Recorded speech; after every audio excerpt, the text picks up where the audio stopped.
Segelintir orang ada, saya kira mereka entah sadar atau tidak sadar, mereka ya itu sudah jadi antek-antek asing.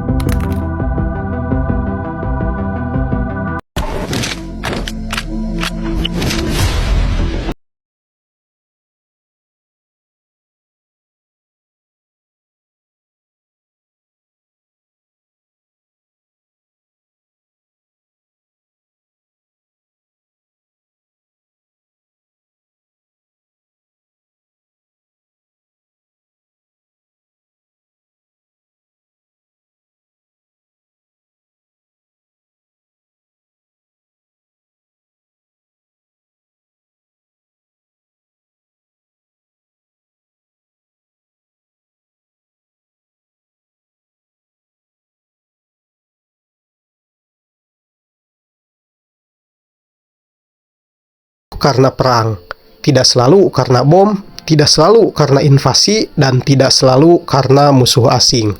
Terkadang sebuah negara runtuh karena rakyatnya sendiri.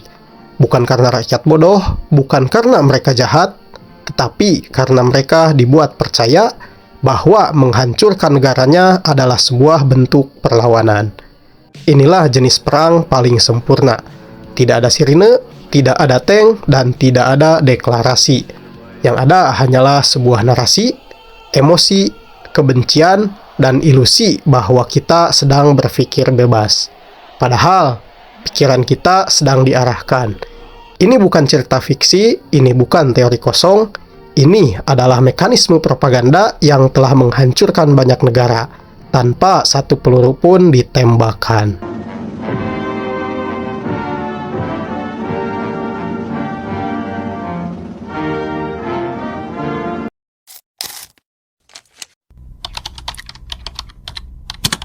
Kesalahan terbesar tentang propaganda adalah anggapan bahwa propaganda bertujuan untuk membuat orang percaya, dan hal itu merupakan kesalahan besar. Karena pada dasarnya, propaganda modern tidak perlu membuatmu yakin. Ia hanya perlu membuatmu marah, curiga, lelah, dan bingung. Karena orang yang bingung akan berhenti untuk mencari sebuah kebenaran. Propaganda tidak berkata, ini benar. Tapi propaganda berkata jangan percaya pada siapapun. Saat itu terjadi, kebenaran tidak lagi penting. Yang penting hanyalah siapa yang paling keras, yang paling emosional, dan yang paling sering muncul. Juga ada. Kas negeri terbesar di Indonesia makan duit dorsot.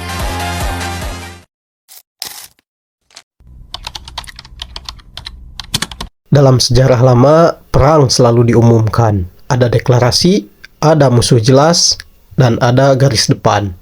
Namun hari ini tidak. Perang modern adalah perang tentang persepsi.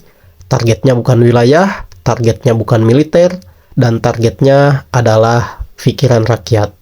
Jika pikiran rakyat bisa dikuasai, maka negara tidak perlu ditaklukkan, pemerintah tidak perlu digulingkan, dan sistem akan runtuh dengan sendirinya.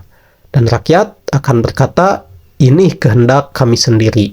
Padahal itu adalah hasil dari narasi panjang yang ditanam secara perlahan.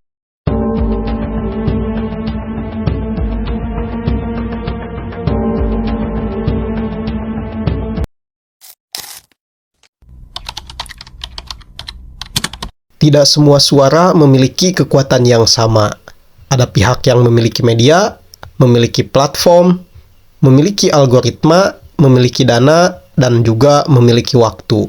Narasi tidak menyebar secara alami, namun ia didorong oleh seseorang ataupun oleh suatu kelompok. Apa yang viral bukan selalu yang paling benar, tetapi yang paling memicu emosi. Dan emosi paling kuat adalah ketakutan, kebencian, dan rasa terancam.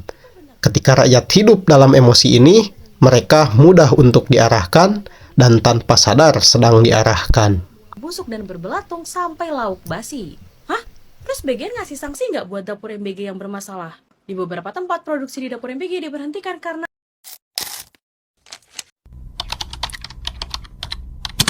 Media modern jarang berbohong secara langsung. Mereka melakukan sesuatu yang lebih canggih. Mereka memilih isu, menentukan sudut pandang, mengatur frekuensi, dan mengatur timing. Satu kasus kecil bisa diberitakan secara terus-menerus sampai terasa seperti krisis nasional. Satu keberhasilan besar bisa tenggelam tanpa jejak sedikit pun. Bukan karena itu bohong, tapi karena tidak diangkat. Dan publik akan mengira ini realitas. Padahal itu hanya realitas yang dipilihkan untuk mereka. Atau takut atau curiga. Kita harus belajar dari kekuatan asing, tapi kita jangan lugu, jangan naif. Tidak ada bangsa lain yang senang atau yang suka kalau kita maju.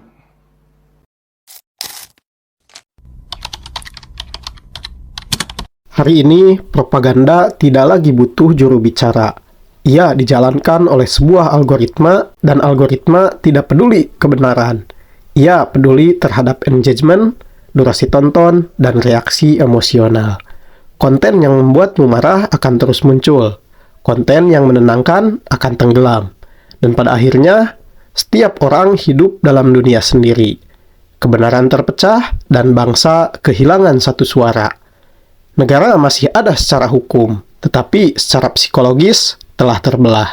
Dan negara yang terbelah pikirannya tidak bisa bertahan lama. Propaganda paling mematikan bukan yang menyerang dari luar, tetapi yang membuat rakyat saling menyerang. Agama dilawan agama, ideologi dilawan dengan ideologi, generasi tua dilawan generasi muda, dan rakyat dilawan oleh rakyat lagi.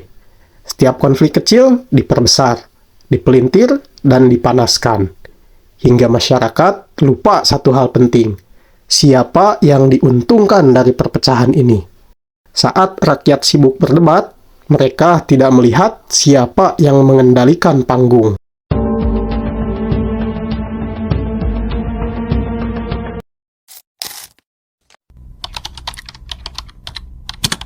Krisis adalah lahan subur untuk propaganda. Saat ekonomi sulit, saat harga naik, saat masa depan terasa gelap. Logika melemah dan emosi menguat. Narasi sederhana muncul, ini salah mereka, negara ini gagal, dan tidak ada harapan lagi.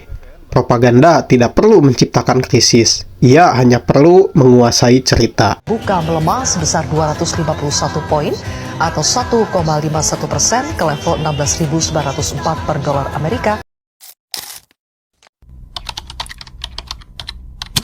Propaganda dianggap sukses saat rakyat berkata, negara ini tidak layak dipertahankan.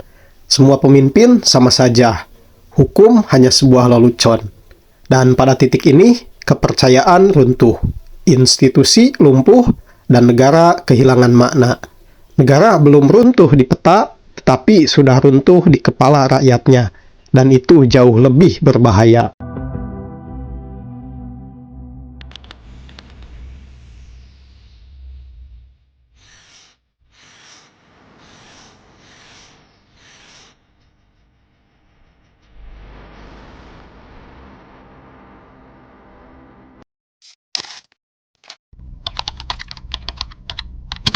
Yang paling tragis dari propaganda modern adalah ilusi perlawanan.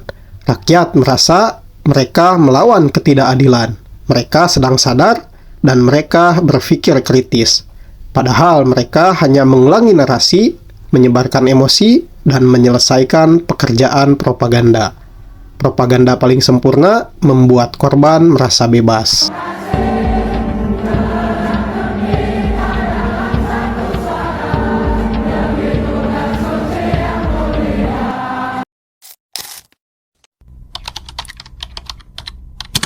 Negara jarang dihancurkan secara paksa. Ia biasanya menyerah. Menyerah karena rakyat tidak lagi percaya, rakyatnya saling membenci, dan rakyatnya berhenti berpikir jernih. Propaganda tidak membunuh negara. Ia membuat negara membunuh dirinya sendiri.